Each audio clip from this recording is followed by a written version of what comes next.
مومنین سے گزارش کی جاتی ہے کہ ایک مرتبہ سورہ فاتحہ اور 3 مرتبہ سورہ اخلاص کی تلاوت فرما کر مرحومین سید فرزند حسن زیدی ابن اکرام حسن، تطہیر فاطمہ بنت ہدایت علی، سید علی حسنین ابن ہدایت علی، کنیز زہرا بنت آل محمد، ریتا زیدی بنت مسعود زیدی، رعنا نسیم بنت علی حسنین، عروج زہرا بنت نجف علی اصفہانی، جعفر حسن زیدی ابن فرزند حسن، کرار حیدر ابن ارشاد حسین، سیدہ کنیز زہرا بنت وسیع حیدر اور فاطمہ بی بی شیرازی مرحومین کی روح کو ارسال فرمائے۔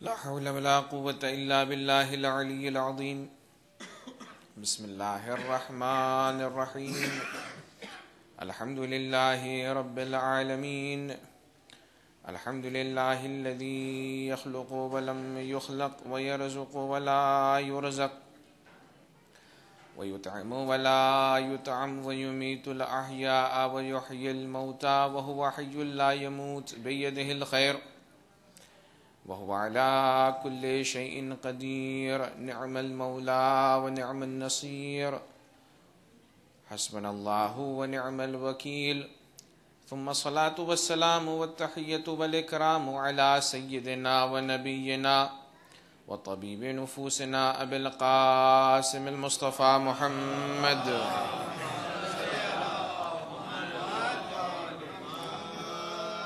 وعلى آله الطيبين الطاهرين المعصومين المظلومين الهداة المهديين الذين أذهب الله عنهم الرجس وطهرهم تطهيرا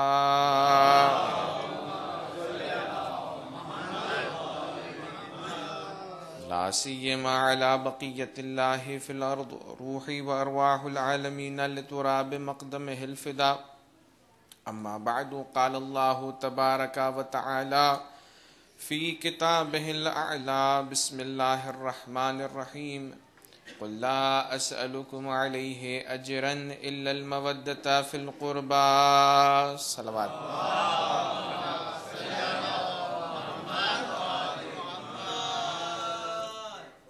معزز محترم مومنین و مومنات، السلام علیکم ورحمۃ اللہ وبرکاتہ۔ ہماری گفتگو کا آج یہ چوتھا سلسلہ ہے۔ سورہ شورى کی 23ویں آیت کی تلاوت کا میں نے آپ کی خدمت میں شرف حاصل کیا، جس میں اللہ تبارک و تعالی فرماتا ہے کہ قل لا اسألکم علیہ اجرا الا المودۃ فی القربى، کہ رسول گرامی قدر نے 23 سال جو خدمات کی ہیں، ان خدمات کا اگر امت مسلمہ کو صلہ دینا ہے تو وہ صلہ ہے قربا کی محبت۔ اب عزیزان گرامی، سوال یہ ہوتا ہے کہ جب حضور محمد مصطفیٰ صلی اللہ علیہ وآلہ وسلم کی خدمت میں لوگ آئے اور لوگوں نے کہا، انصار نے کہا، یا رسول اللہ، آپ نے ہمیں کفر کی تاریکیوں سے نکال کر ہدایت کے نور تک ہمیں پہنچایا، آپ نے بڑی زحمتیں کی ہیں، ہم بڑی جاہلیت کے دور میں رہتے تھے، آپ نے نور کی طرف لایا اور ہم آپ کو اس خدمت کا صلہ دینا چاہتے ہیں۔ اور عزیزان گرامی، یہ اپروچ جو انصار نے کی تھی، وہ تاریخ میں اس سے پہلے بھی دوسرے پیغمبروں کے پاس لوگ گئے تھے اور انہوں نے کہا تھا ہم اجر رسالت ادا کرنا چاہتے ہیں۔ تو پیغمبروں نے، گزشتہ پیغمبروں نے جو جواب دیا تھا وہ متفاوت ہے۔ قل ما سألتکم من اجر، دوسرے پیغمبروں نے کہا ما اسألکم علیہ من اجر ان اجریہ الا علی رب العالمین، کہ ہم تم سے، امت سے اجر نہیں مانگتے، ہمارا اجر تو اللہ دینے والا ہے۔ یہ دوسرے پیغمبروں نے کہا، لیکن جب رسول اکرم محمد مصطفیٰ صلی اللہ علیہ وآلہ وسلم کی بات آتی ہے تو رسول اللہ نے اجر رسالت مانگا ہے. تو اب یہاں پر یہ سوال ہوتا ہے، ذہن میں شاید صبح آ جائے کہ رسول اللہ نے جو خدمت کی تھی امت کی اس کا اجر مانگ لیا، تو گویا اس میں رسول اللہ کی زحمت کا اجر انہیں دے دیا گیا، اور اب محبت اہل بیت ہمیں کرنا ہے. تو عزیزان گرامی، بات اس اشکال سے یہ سمجھ میں آتی ہے کہ معترض یہ اپنے ذہن میں بات لا رہا ہے کہ رسول اللہ نے خدمت کی تو اس کا صلہ لے لیا اور ہماری گردن پر کچھ نہیں ہے.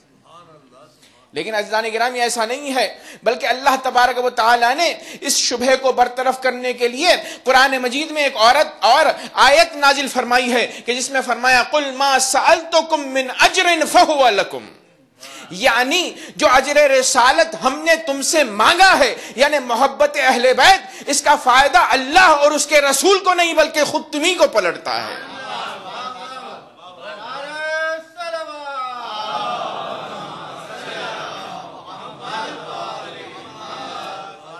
وہ اجر کا جو ہے فائدہ تمہیں کس طرح سے پلٹتا ہے؟ اس طرح سے پلٹتا ہے کہ ظاہر سی بات ہے کہ اس محبت کے نتیجے میں، جیسے میں نے کل کہا تھا آپ کی خدمت میں، ہم سیرت اہل بیت اطہار کو اپنائیں گے. جب سیرت اہل بیت اطہار کو اپنائیں گے تو اللہ تبارک و تعالیٰ کی خلقت کا مقصد کہ جو اللہ تعالیٰ نے فرمایا وَمَا خَلَقْتُ الْجِنَّ وَالْإِنسَ إِلَّا لِيَعْبُدُونَ، سیرت کی پیروی میں محبت کے ذریعے مقصد خلقت پورا ہوگا.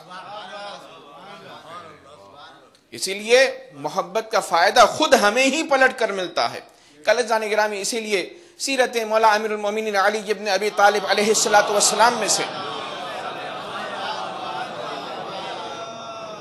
دو باتوں کی طرف آپ کی خدمت میں اشارہ ہوا، علم امام علی، شجاعت امام علی. آج بات کو آگے بڑھاتے ہوئے مولا امیر المومنین کو اپنا پیشوا مانتے ہوئے، امام مانتے ہوئے، دو صفات پر مولا علی کی اور گفتگو ہونی ہے، اور وہ دو صفات ہیں انفاق امیر المومنین اور صبر علی ابن ابی طالب.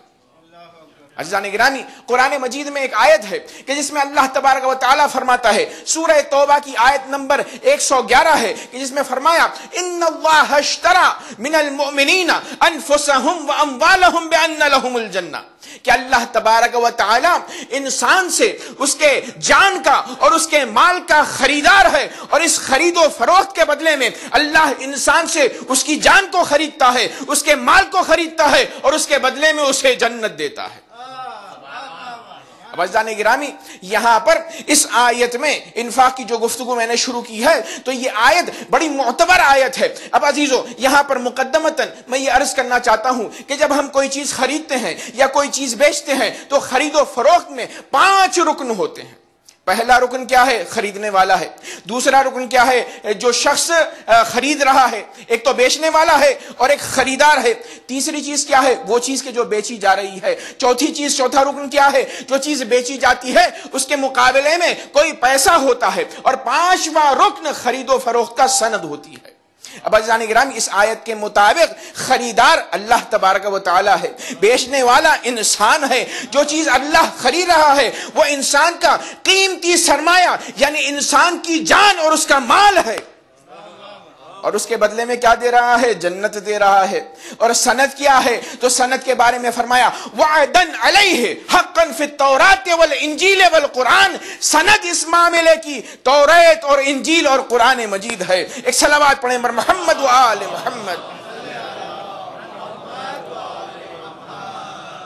تو عزیزان گرامی، یہ جو سرمایہ ہے اللہ تعالیٰ نے ہمیں بڑا عظیم سرمایہ دیا ہے. یہ زندگی ایک سرمایہ ہے، ایک مال کی حیثیت رکھتا ہے کہ آپ اس زندگی کو کس راہ میں خرچ کرتے ہیں. جس راہ میں خرچ کریں گے اس کے عوض اللہ تبارک و تعالیٰ یا سزا دے گا یا جزا دے گا.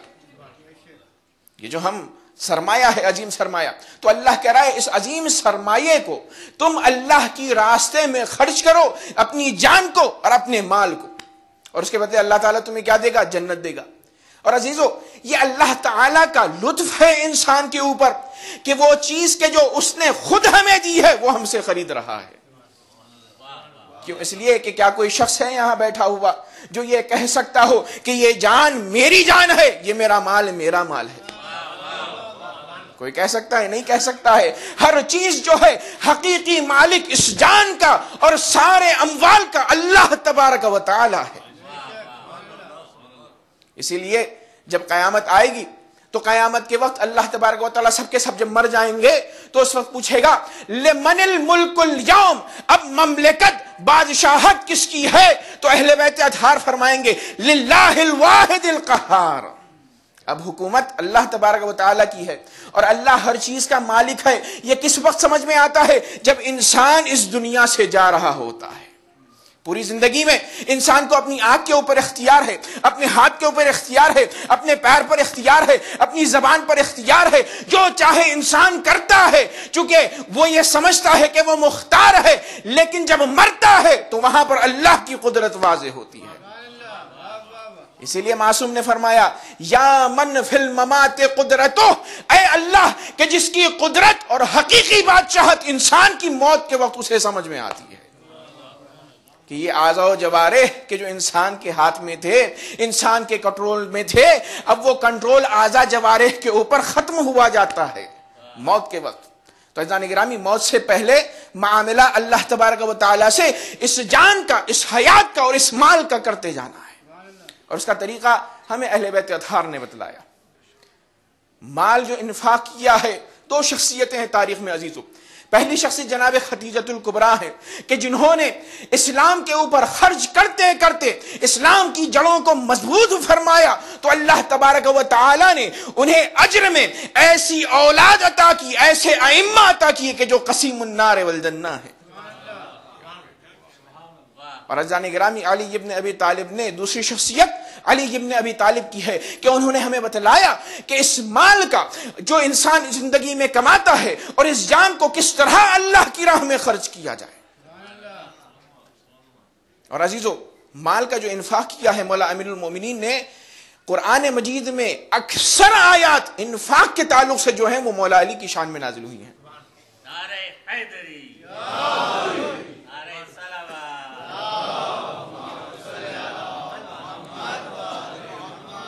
ایک مرتبہ مولا امیر المومنین نے اللہ کی راہ میں خرچ کیا، دن میں اور رات میں خرچ کیا، اور یہ بتلا دیا کہ دیکھو خرچ کرنے میں، انفاق کرنے میں جو اللہ نے تمہیں مال دیا ہے، دن اور رات کوئی معنی نہیں رکھتے، کوئی لمیٹیشن نہیں ہے۔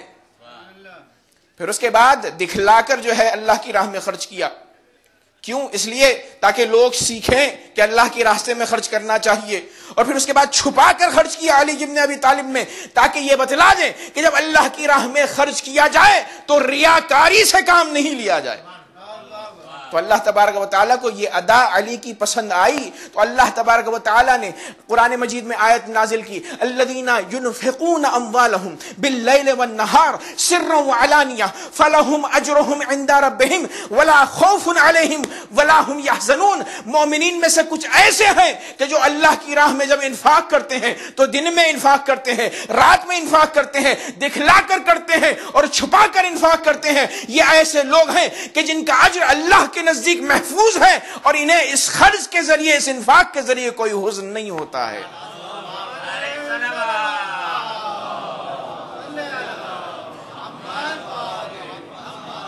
ولا خوف علیہم ولا هم یحزنون، یعنی جب انفاق اللہ کی راہ میں خرچ کرتے ہیں تو اس خرچ میں وہ خوش ہوتے ہیں، دل ان کا گھبراتا نہیں ہے۔ یہ آیت مولا علی کی شان میں نازل ہوئی۔ اسی طریقے سے ابو ذر غفاری فرماتے ہیں کہ ایک مرتبہ مسجد میں رسول گرامی قدر بھی موجود ہیں، علی ابن ابی طالب بھی موجود ہیں، نماز پڑھ رہے ہیں۔ سائل آیا اور اس نے سوال کیا کہ کوئی ہے کہ جو اللہ کی راہ میں مجھے عطا کرے؟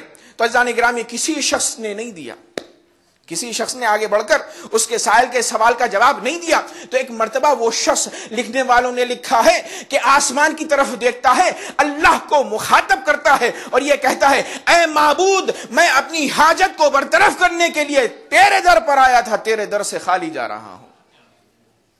تو عزیزان گرامی، علی ابن ابی طالب جو نماز کے عالم میں محضر خدا میں موجود تھے، اللہ کے محضر میں موجود تھے، تو اللہ تبارک و تعالیٰ نے محضر علی ابن ابی طالب جو کہ اللہ تبارک و تعالیٰ کی بارگاہ میں ہے، جیسے ہی اس شخص نے اللہ کو مخاطب کیا تو انفاق میں اللہ نے علی کو وسیلہ بنایا، اور علی نے اشارہ کیا اور سائل آیا اور آنے کے بعد انگوٹھی کو لے گیا۔ ایک صلوات پڑھیں بر محمد و آل محمد۔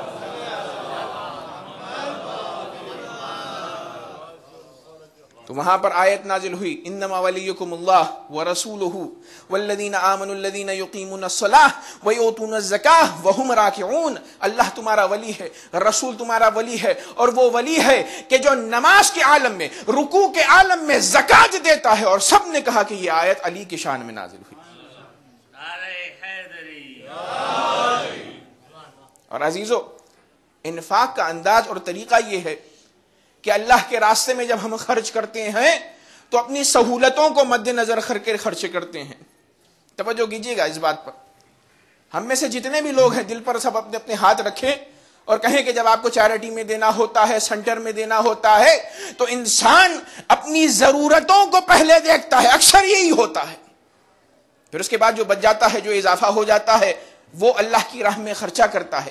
لیکن علی ابن ابی طالب کے خرچ کا انداز کچھ اور ہے. علی نے دوسروں کی ضرورت کو پہلے دیکھا ہے اور اپنی ضرورت کو دباتے رہے.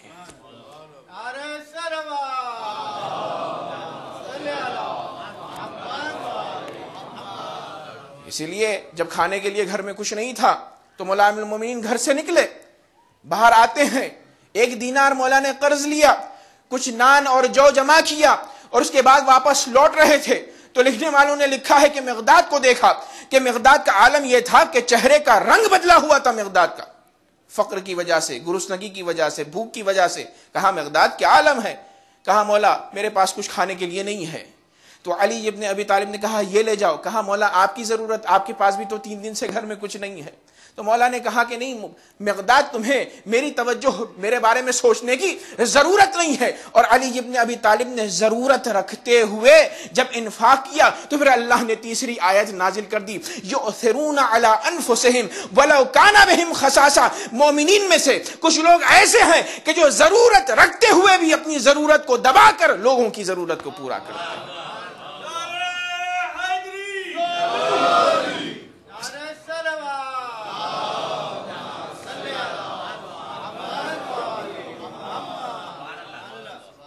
اور مسکین و یتیم و اسیر کو بھی جب دیا تو وہاں پر بھی ضرورت تھی. سورہ دہر میں ہم پڑھتے ہیں وَيُطْعِمُونَ الطَّعَامَ عَلَى حُبِّهِ مِسْكِينًا وَيَتِيمًا وَأَسِيرًا. ضرورت تھی وہاں پر، لیکن پانی پی کر سائل کی ضرورت کو پورا فرمایا، کہ جس کے نتیجے میں اللہ تبارک و تعالیٰ نے آگے فرمایا إِنَّ هَذَا كَانَ لَكُمْ جَزَاءً وَكَانَ سَعْيُكُمْ مَشْكُورًا. کہ اے اہل بیت اطہار، آپ کی اس خدمات اور مختلف انداز میں اللہ کی راہ میں خرچ کرنا، اس کے لیے اللہ تبارک و تعالیٰ نے آپ کے لیے جزا معین کر رکھی ہے، اور آپ کی اس زحمت کا اللہ مشکور اور شکر گزار ہے.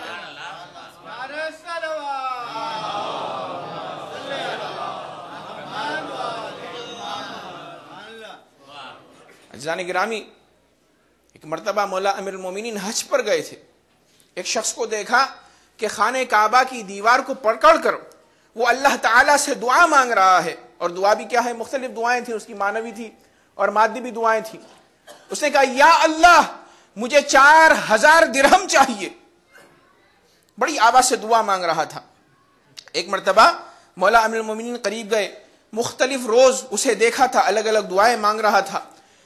تو مولا امیر المومنین نے جیسے ہی اسے کہا بھائی 4000 درہم تم کیوں مانگتے ہو، جیسے ہی اس نے مولا کو دیکھا کہا میری حاجت پوری ہو گئی، میری حاجت آپ ہی کے ہاتھوں پوری ہونے والی ہے.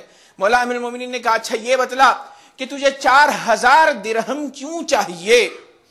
تو اس نے کہا 4000 درہم اس لیے چاہیے کہ مجھے 1000 میں گھر خریدنا ہے، دوسرے 1000 میں گھر کا سامان خریدنا ہے، تیسرا 1000 قرض ادا کرنا ہے، اور چوتھا 1000 ہے اس سے مجھے زوجہ کا مہریہ دینا ہے. تو عزیزان گرامی، پوری اپنی زندگی کی اساس مولا علی سے مانگ رہا ہے.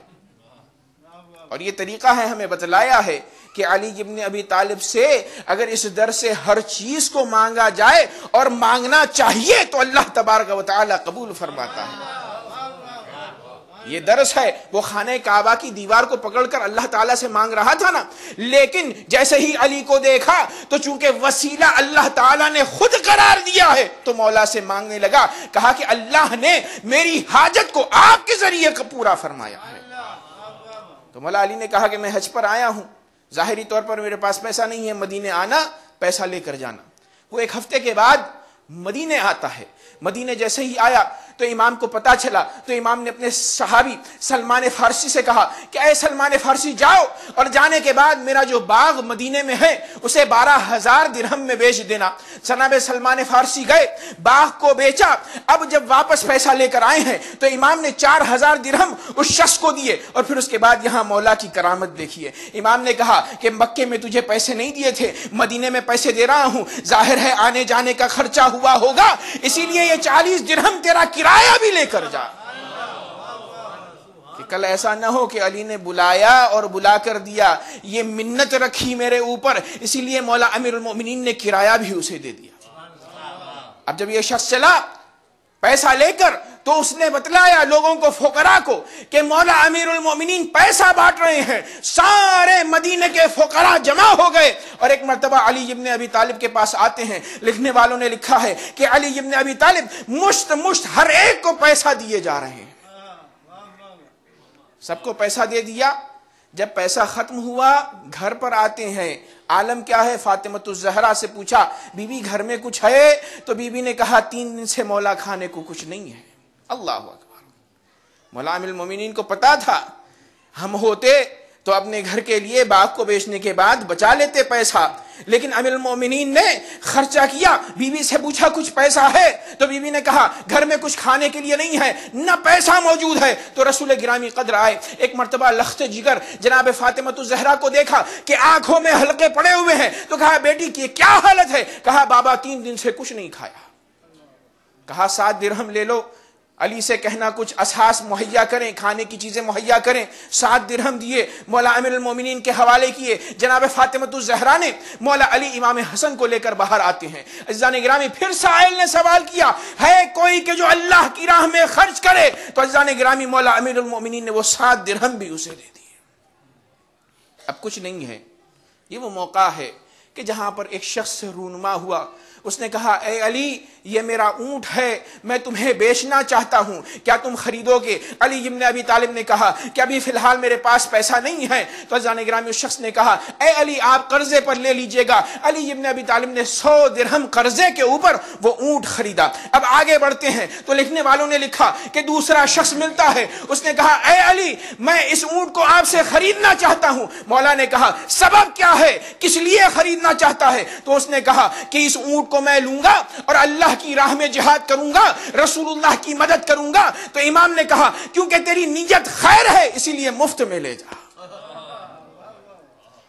اس نے کہا نہیں مولا میں مفت میں نہیں لے جانے کے لیے آیا ہوں, میں اس سے آپ سے خریدوں گا اور اس سے مجھے آپ سے جو خریدنا ہے وہ 170 درہم میں خریدوں گا. مولا علی نے کہا بھائی 170 درہم میں کیوں خریدے گا جبکہ میں نے اسے 100 درہم میں خریدا ہے؟ اس نے کہا مولا یہ مجھ سے نہ پوچھئے, میں 170 درہم میں خریدنے والا ہوں. اس نے 170 درہم میں مولا سے خریدا. خریدنے کے بعد اب مولا آتے ہیں تاکہ اس شخص کا کہ جس سے اونٹ کو خریدا تھا قرضہ ادا کریں. تو وہ شخص نظر تو نہیں آیا لیکن رسول گرامی قدر مسکراتے ہوئے نظر آئے. ایک مرتبہ کہا اے علی ابن ابی طالب آپ مسلسل اللہ کی راہ میں خرچ کرتے جا رہے تھے, اللہ تعالیٰ آپ کے اس خرچ سے بہت خوشحال تھا, اس لیے اس نے جو شخص پہلے بھیجا تھا اونٹ دے کر بھیجا تھا وہ جبرائیل امین تھے کہ جس نے آپ کو اونٹ بیچا, اور جس نے آپ سے اونٹ خریدا وہ میکائیل تھے. اور اے علی جو ناقہ تھا, جو اونٹ تھا وہ زمین کا اونٹ نہیں تھا بلکہ جنت کا اونٹ تھا, اور یہ جو آپ کے سامنے آپ کے ہاتھ میں درہم و دینار ہے یہ زمین کے نہیں بلکہ آسمان کے اور جنت کے درہم و دینار ہیں.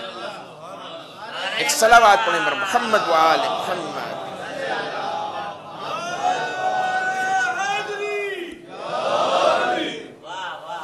پر محمد و آل محمد صلوات.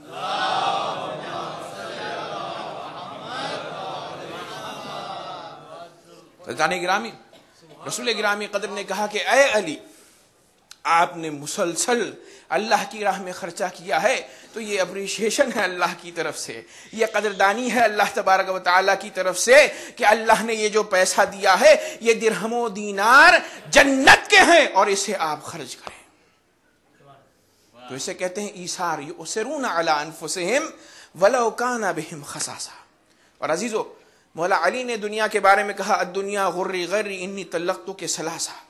اور اسی طریقے سے انفاق کا عالم یہ ہے کہ ایک شخص آیا, اس نے سوال کیا, غلام نے پوچھا مولا سے کہ درہم سے دوں یا دینار سے دوں, سونے سے دوں یا چاندی سے دوں؟ تو امام نے فرمایا کلاہما عندی حجران, سونا چاندی علی کے نظر میں, نگاہ میں دو پتھروں کی حیثیت رکھتے ہیں. فَآتِ الْأَعْرَابِ أَنْفَعُهَا لَهُ, تو اعرابی کو وہ دے دو کہ جس سے اس کا فائدہ زیادہ ہو جائے. اور انفاق کا یہ عالم ہے کہ لکھنے والوں نے یہ بھی لکھا ہے کہ جنگ کے عالم میں ایک شخص نے مولا علی سے تلوار مانگی. جنگ کا عالم ہے, تلوار مانگی, مولا امیر المومنین نے تلوار اچھال کر اس کے سامنے پھینک دی. اس نے کہا اے علی, جنگ کا میدان ہے, اصول جنگ ہے کہ جنگ میں دشمن اگر تلوار مانگ لے تو ظاہر سی بات ہے بچہ بھی تلوار نہیں دیتا. لیکن علی ابن ابی طالب نے کل پلٹ کر کہا یہ مرام علی ابن ابی طالب میں نہیں ہے کہ سائل سوال کرے اور علی نہ دے, چونکہ سائل سوال کرنے والا نیچا ہوتا ہے اور دینے والا بڑا ہوتا ہے. تو تو نے مجھ سے سوال کیا تو تو شخص ایسا شخص ہے کہ جس پر میں ابھی فضیلت رکھتا ہوں, تو میں فضیلت کو کھوتا نہیں ہوں, اسی لیے میں نے تلوار تیرے سامنے پھینکی. کلاہما عندی حجران, مال دنیا علی کے نزدیک پتھروں سنگ کے مانند ہے. اسی لیے مولا نے فرمایا, قرآن مجید کی آیت ہے المال والبنون زینت الحیات الدنیا, مال اور اولاد انسان دنیا کی زینت ہیں. والباقیات الصالحات, اور جو باقی رہنے والا ہیں وہ ہیں صالحات عند ربکم, تمہارے اللہ کے نزدیک. اور دنیا کی جو تعبیر کی ہے مولا امیر المومنین نے دوسرے خطبے میں نہج البلاغہ کے, فرماتے ہیں دنیا کی مثال ایک سمندر کی مانند ہے. سمندر میں کیا ہوتا ہے؟ سمندر میں یہ ہوتا ہے کہ سمندر جہاں چلا جائے وہاں پر تباہی آ جاتی ہے, اور اگر انسان سمندر کے اندر چلا جائے تو خوف و رجا کی منزل میں ہوتا ہے, اسے خوف ہوتا ہے کہ کہیں میں ڈوب نہ جاؤں. اسی طریقے سے دنیا کی بھی مثال ہے کہ انسان دنیا میں خوف اور رجا کی حالت میں ہوتا ہے کہ بھئی اس کا ایمان محفوظ رہ پائے گا یا محفوظ نہیں رہ پائے گا. اسی لیے رسول اکرم محمد مصطفیٰ صلی اللہ علیہ وآلہ وسلم نے فرمایا کہ جب دنیا کی مثال سمندر کی طرح ہے کہ جس میں ہمیشہ تلاطم پایا جاتا ہے, تو کہا مثل اہل بیتی کمثل سفینۃ نوح من رکبہا نجا ومن تخلفها عنہا غرق. دنیا کی مثال سمندر کی طرح ہے, تو اس سمندر میں بچنے کا طریقہ یہ ہے کہ کشتی اہل بیت میں سوار ہو جایا جائے.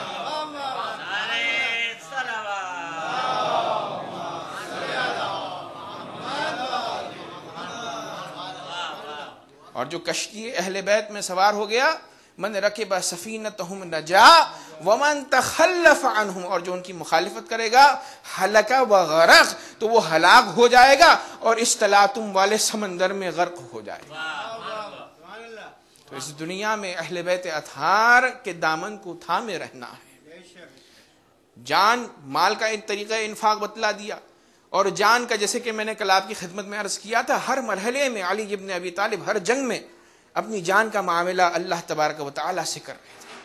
اور اس مال کے انفاق میں, جان کے انفاق میں جتنی مصیبتیں علی ابن ابی طالب پر پڑی ہیں, ہر مصیبت پر علی ابن ابی طالب نے صبر فرمایا ہے. چونکہ جان کا خرچ کرنا آسان بات نہیں ہے, مشکلات آتی ہیں تو اس میں صبر کرنا پڑتا ہے.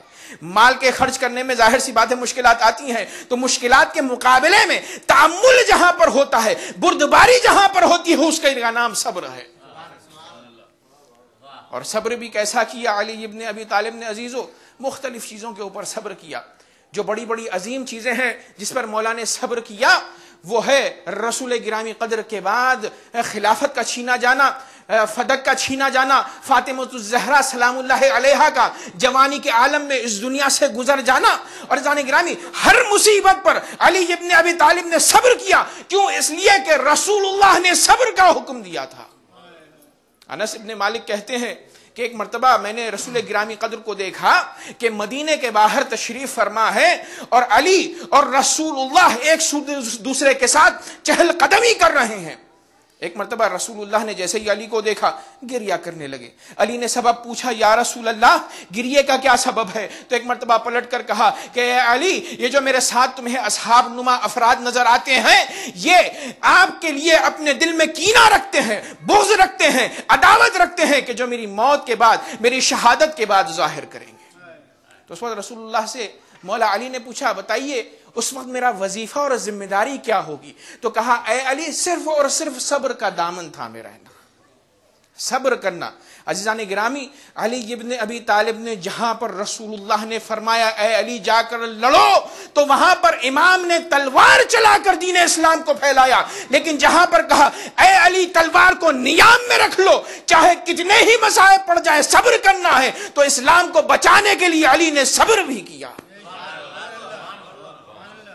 کیوں؟ اس لیے کہ مولا خود فرماتے ہیں نہج البلاغہ میں کہ رسول اللہ کے بعد حالات ایسے ہو گئے تھے کہ اگر میں تلوار اٹھاتا تو مسلمان ایک دوسرے کے ساتھ لڑتے اور جاہلیت کے طرف چلے جاتے, قرآن مجید ختم ہو جاتا, اسلام نیست و نابود ہو جاتا. تو علی ابن ابی طالب نے جیسے اسلام کو بچانے کے لیے تلوار چلائی, اسی طریقے سے اسلام کو بچانے کے لیے صبر بھی کیا.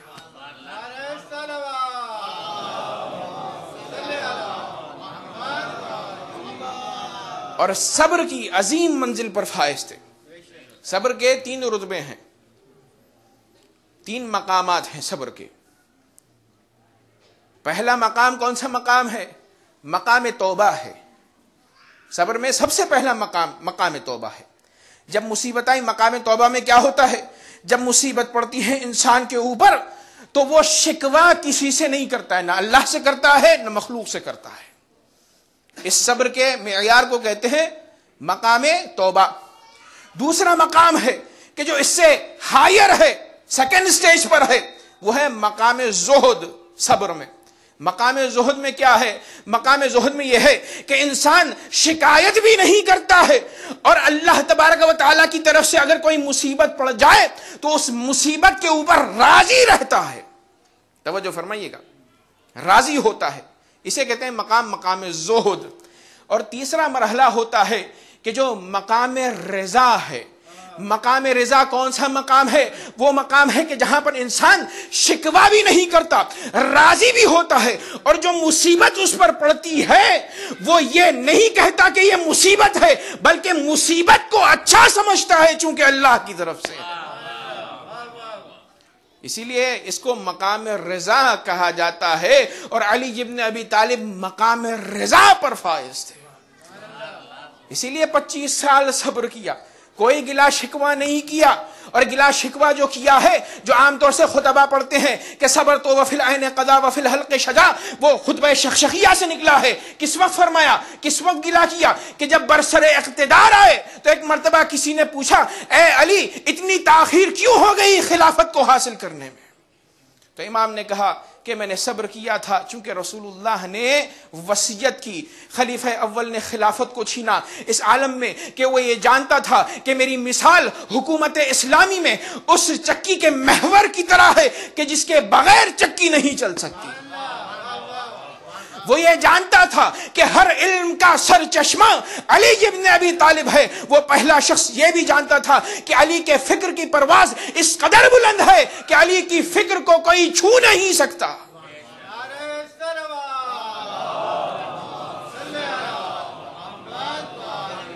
لیکن اس کے باوجود اس نے خلافت کو, میرے حق کو غصب کیا. میں نے صبر کیا. صبر تو وفی العین قضا وفی الحلق شجا. ایسا صبر کیا کہ جیسے آنکھوں میں خس و خاشات, انسان کی آنکھ میں کچھ چلا جائے تو انسان کیسے بے چین ہوتا ہے, یہ جوانوں کے لیے عرض کر رہا ہوں, اور گلے میں ہڈی اٹک جائے تو انسان کیسے بے چین رہتا ہے. 25 سال بے چینی تھی, لیکن اس کے مقابلے میں علی نے صبر کیا چونکہ وصیت رسول تھی.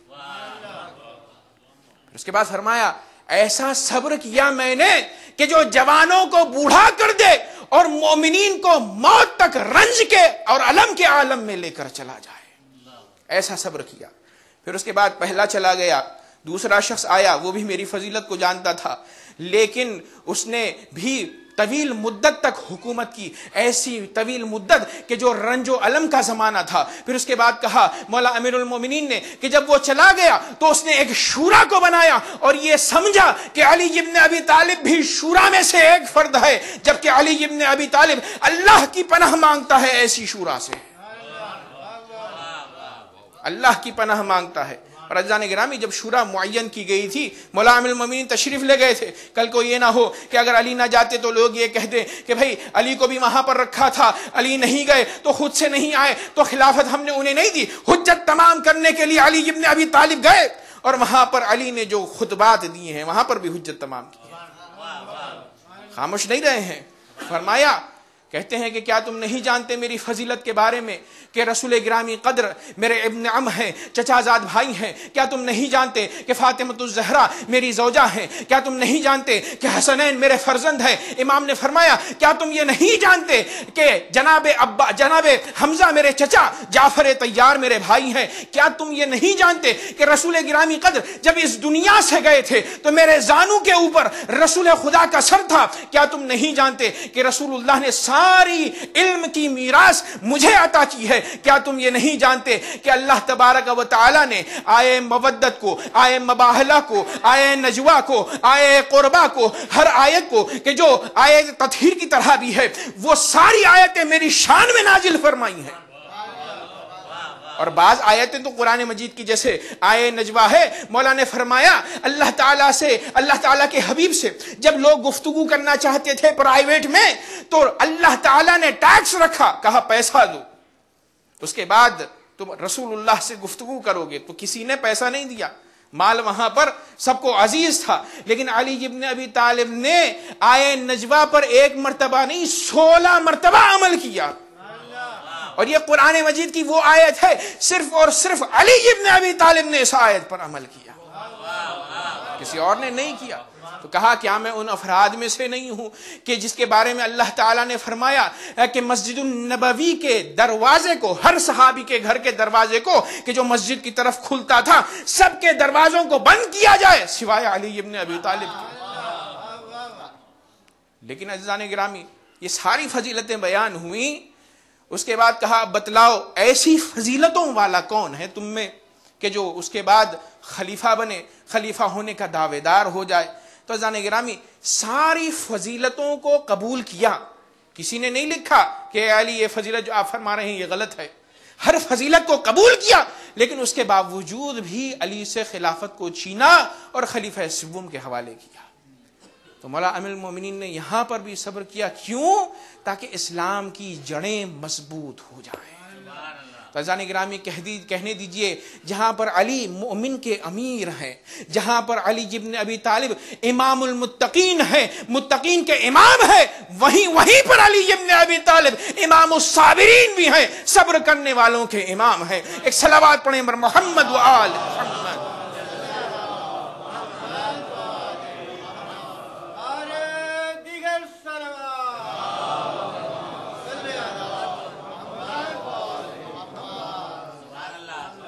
اور عزیزان گرامی اسی صبر کو زینب ام کلثوم نے، کربلائیوں نے علی سے سیکھا. 25 سال صبر. کربلا میں صبر کا بڑا عظیم مظاہرہ ہوا ہے. یہ صبر کس سے سیکھا؟ یہ صبر علی ابن ابی طالب سے سیکھا. اسی لیے جب امام علی علیہ السلام اس دنیا سے جا رہے تھے تو وہاں پر بی بی زینب سلام اللہ علیہا سے وصیتیں کی ہیں کہ بیٹی کربلا میں صبر کرنا، صبر کے دامن کو تھامے رہنا، کہیں ایسا نہ ہو کہ تمہاری زبان سے کوئی ایسے کلمات نکل جائیں کہ جس سے اللہ تبارک و تعالی خوشحال نہ ہو. اور عزیزو یہی صبر تھا امام علی کا کہ جسے حسین نے بھی دیکھا کہ جس کی وجہ سے امام حسین کی کربلا میں ہمت بنی رہی. اس وقت کہ جب کڑیل جوان علی اکبر امام سے اجازت مانگنے کے لیے آیا. عزیزو بڑی صبر کا مرحلہ ہے کہ جوان لال باپ کے پاس آئے تو سوال اس کا کس بات کے بارے میں ہو کہ بابا مجھے جنگ کی اجازت دے دیجئے تاکہ میں اپنی جان کو آپ کے اوپر نچھاور کر دوں اور قربان کر دوں۔ عزیزان گرامی، جیسے ہی یہ جملہ امام حسین نے کا سنا تو ایک مرتبہ کہا اجازت کیسے دوں، جاؤ جا کر جناب زینب سے سوال پوچھو، کیونکہ انہوں نے تمہاری تربیت کی ہے، انہوں نے تمہیں بڑا کیا ہے پال پوس کر۔ ایک مرتبہ علی اکبر آئے، عجیب انداز ہے، زینب اولیاء مقام کے سامنے دو زانو ہو کر بیٹھ گئے۔ ایک مرتبہ کہا اے زینب اولیاء مقام، اے پھوپھی اماں، ذرا یہ بتلائیے کہ آپ کے نزدیک میرا رتبہ بڑا ہے یا امام حسین کا رتبہ بڑا ہے؟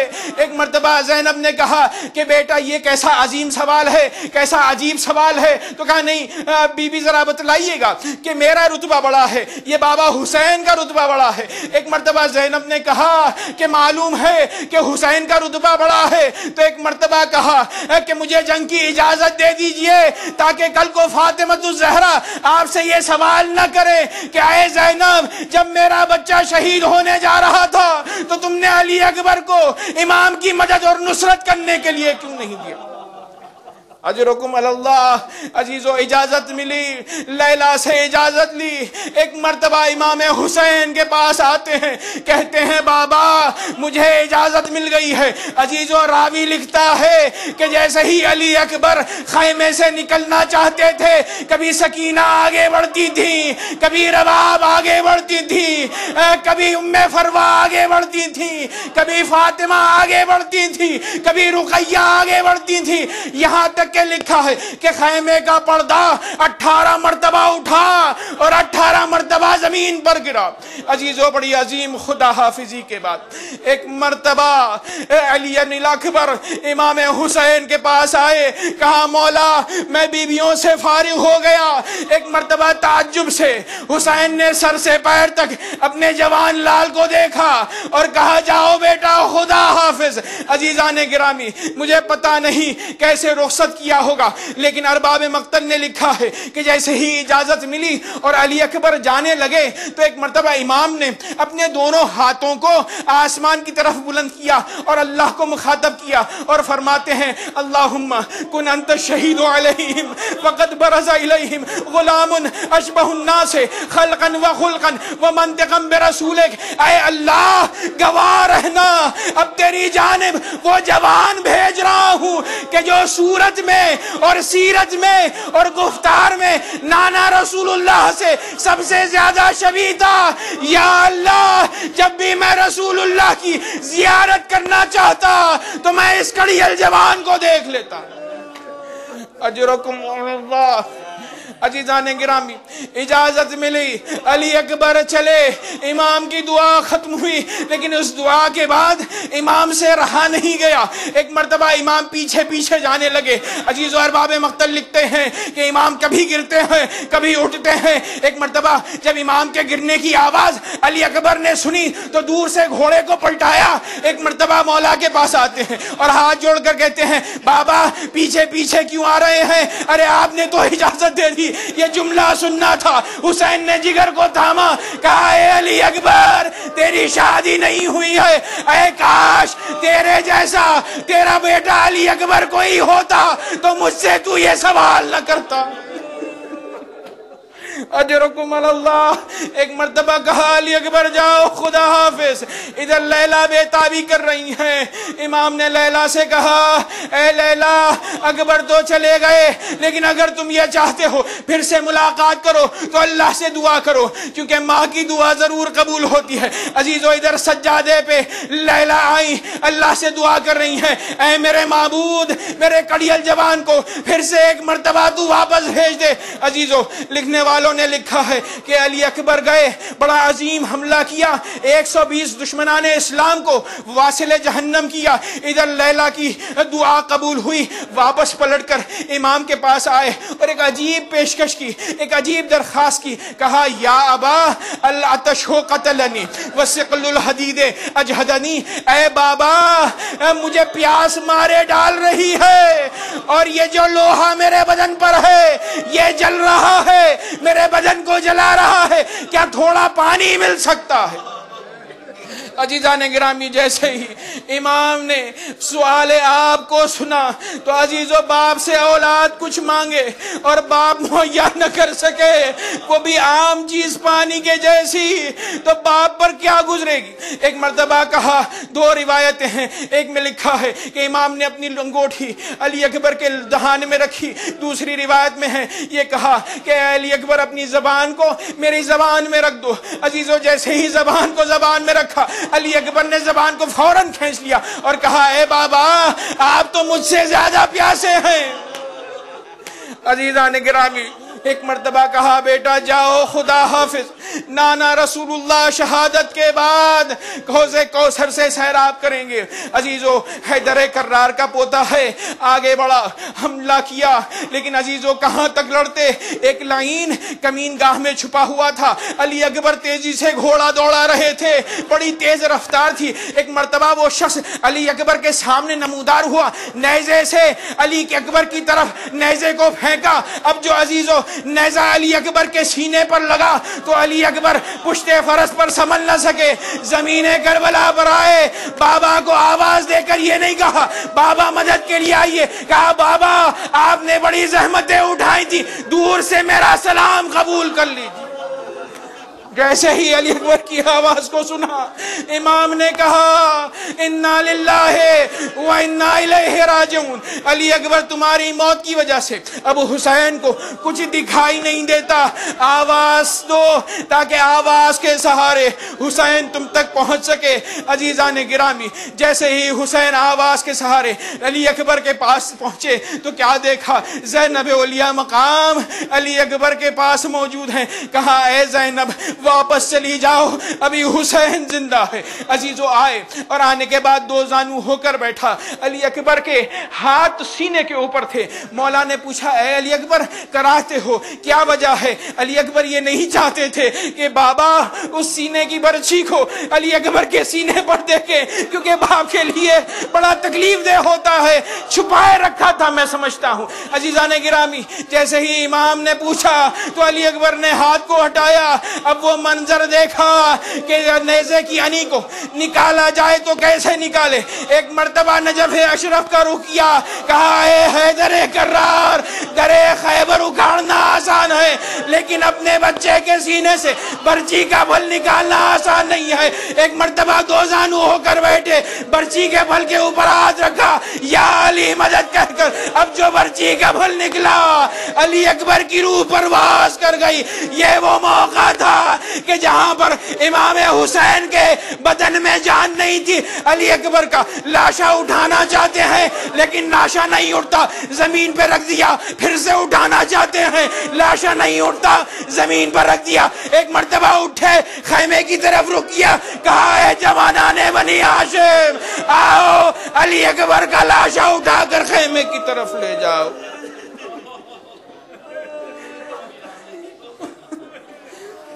اللہ لعنت اللہ علی القوم الظالمین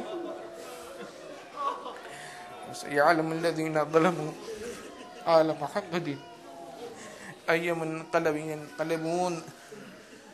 پروردگارہ اس ذکر قلیل کو ہم سب سے قبول فرما. بار الہا بطفیل محمد و آل محمد اس ذکر کے صدقے میں ہماری اور ہمارے مرحومین کی مغفرت فرما. بار الہا بطفیل محمد و آل محمد تعلیمات اسلامیہ کے سیکھنے اور اس پر عمل کرنے کی ہمیں توفیق عطا فرما. بار الہا تمام مسلمان جہان کی نصرت اور مدد فرما. بار الہا بطفیل محمد و آل محمد جو بیمار ہیں انہیں شفائے کاملہ و عاجلہ عنایت فرما. بار الہا اس ذکر کے صدقے میں منتقم خون حسین امام زمانہ کے ظہور میں تعجیل فرما. بار الہا ہمیں یہ توفیق عطا فرما کہ جب امام ظہور فرمائے تو ان کے اعوان و انصار میں شامل ہونے کی صلاحیت پیدا کر سکے. ربنا تقبل منا انک انت السمیع العلیم وتب علینا انک انت التواب الرحیم. ماتم حسین.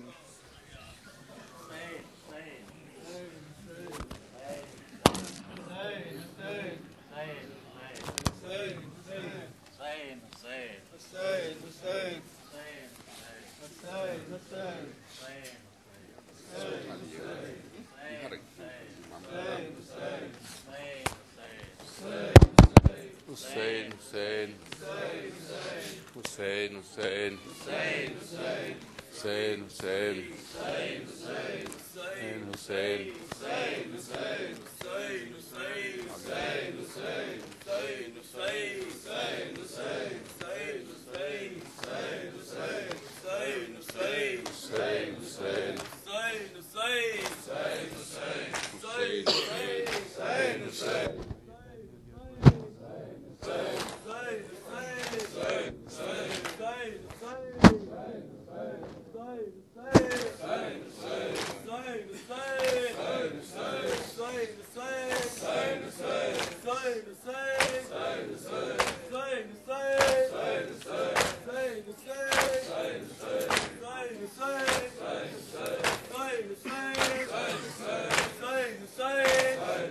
قید میں علی اکبر کی ماں کا نالہ ہے، یہ قید میں علی اکبر کی ماں کا نالہ ہے، یہ قید میں علی اکبر کی ماں کا نالہ ہے،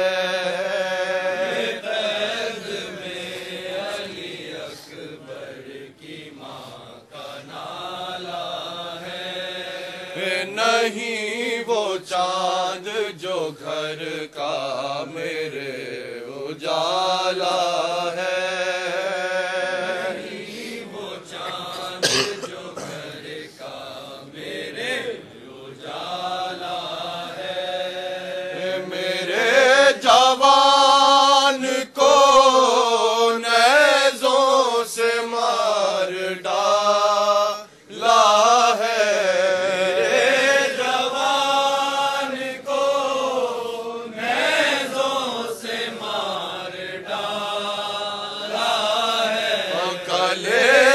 توڑ کے برچھی کا پھل نکالا ہے،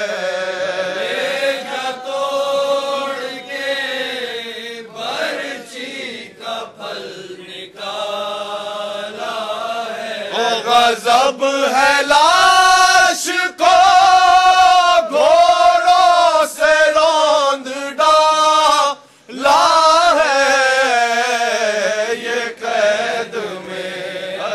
اکبر کی ماں کا نالہ ہے، یہ قید میں علی اکبر کی ماں کا نالہ ہے، بتاؤ لوگوں سے ڈھونڈنے کدھر جاؤں، بتاؤ لوگوں سے ڈھونڈنے کدھر جاؤں، میں اپنے اکبر محروب کس طرح پاؤں، میں اپنے اکبر محروب کو کس طرح پاؤں، ملے تو اپنے کلے جیسے اس کو لپٹاؤں، ملے تو اپنے کلے جیسے اس کو لپٹاؤں، وہ مر گیا ہے یہ کس طرح دل کو سمجھاؤں،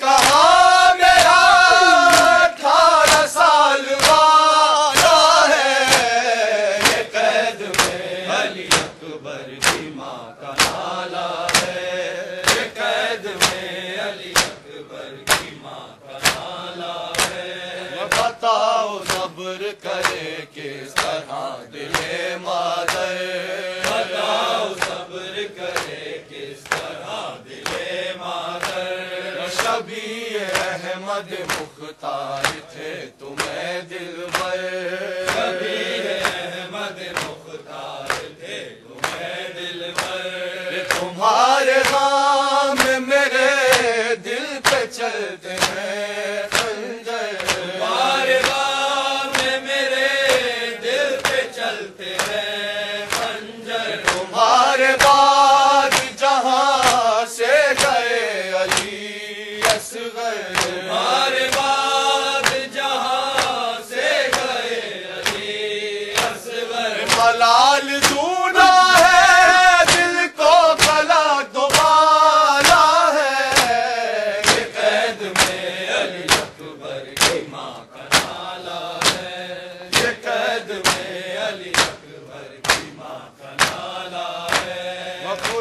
کے واسطے اب رن سے آؤ اے اکبر خدا کے واسطے اب رن سے آؤ اے اکبر نہیں ستاتے ہیں آ کر بچاؤ اے اکبر نہیں ستاتے ہیں آ کر بچاؤ اے اکبر کھلے سروں پہ ردائے اڑاؤ اے اکبر کھلے سروں پہ ردائے اڑاؤ اے اکبر پی کے حال پہ اب رحم کھاؤ اے اکبر پی کے حال پہ اب رحم کھاؤ اے اکبر لڑا کے کہتی تھی کن کن دکھوں سے پالا ہے یہ قید میں علی اکبر کی ماں کا نالا ہے یہ قید میں علی اکبر کی ماں کا نالا ہے حسین حسین حسین حسین حسین حسین حسین حسین حسین حسین حسین حسین حسین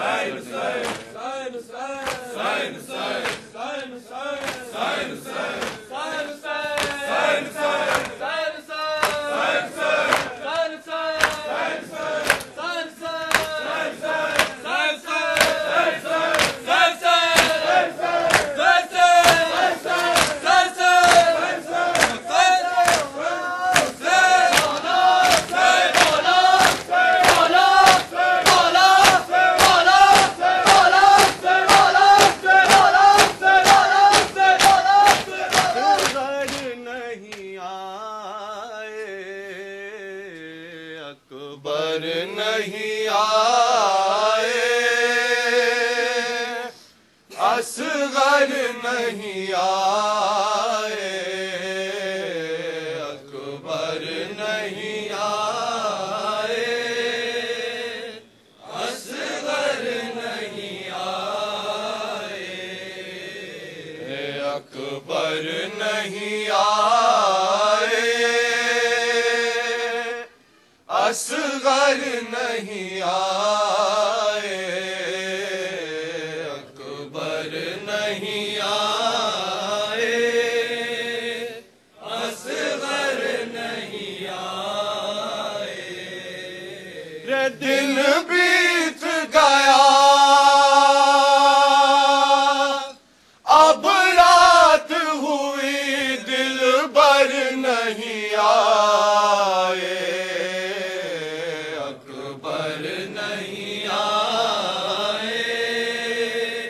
اصغر نہیں آئے اکبر نہیں آئے اصغر نہیں آئے رے ہم نام علی ہم شکل نبی ہم نام علی ہم شکل نبی ہم شکل نبی جرأت تھی سوا غیرت تھی بڑی جرأت تھی سوا غیرت تھی بڑی لیکن جب مشکل آئی گھڑی ماں دیتی رہی رو رو کے صدا اکبر نہیں آئے اکبر نہیں آئے اصغر نہیں آئے اکبر نہیں آئے اصغر نہیں آئے کہہ دیجیے بانو رو رو دیجیے بانو رو رو للہ بلا دو اصغر کو